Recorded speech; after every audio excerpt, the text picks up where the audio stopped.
The first and probably main piece of equipment we will cover is the studio cameras.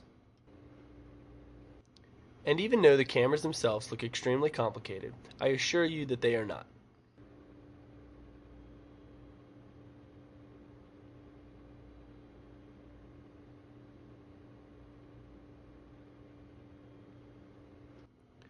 The first thing we need to discuss about the cameras is how to move them around.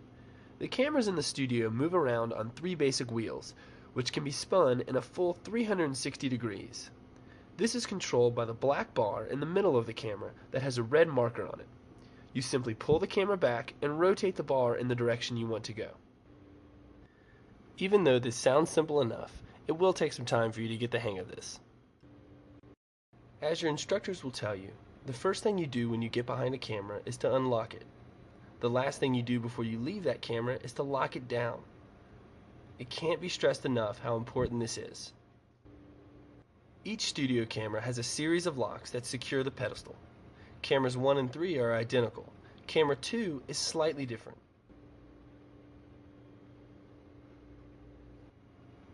On cameras 1 and 3, the first 2 locks are located near the base of the pedestal.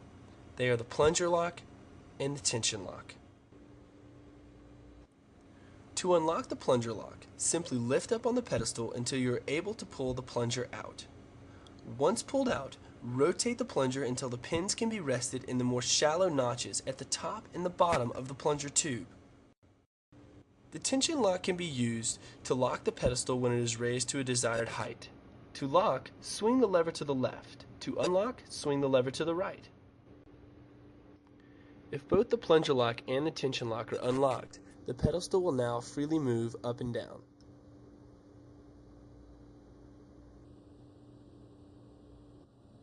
As you will notice, camera 2 does not have a plunger lock. Instead, it has a pair of swing locks.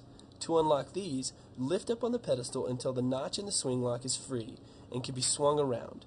Do this on each side of the pedestal.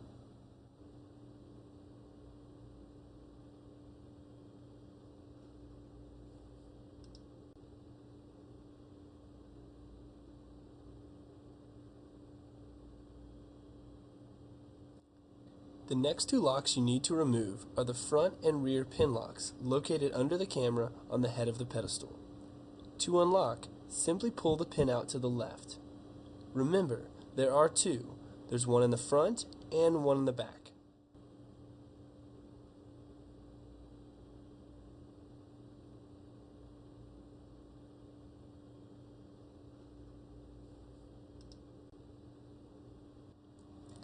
Now, all that remains are the pan and tilt locks, located on the rear of the pedestal head. Standing behind a camera, you should see the 2 levers directly in front of you. The top lever is the tilt lock. Push it to the right to unlock and left to lock. When unlocked, the camera can be tilted up and down. The bottom lock is the pan lock. Again, right to unlock, left to lock. This controls the left to right movement of the camera.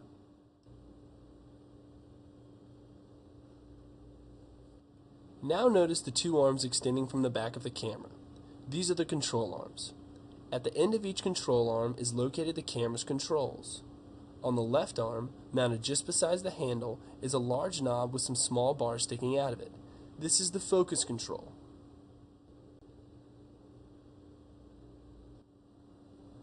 On the right arm, just above the handle, is a contoured button. This is the zoom control. On the underside of the right handle, you will feel with your fingers 2 small buttons.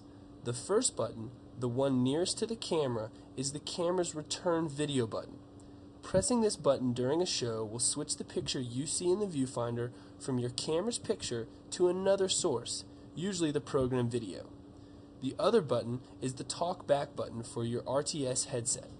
Pressing this button will turn on your headset microphone so you can talk to the director or other members of the production team.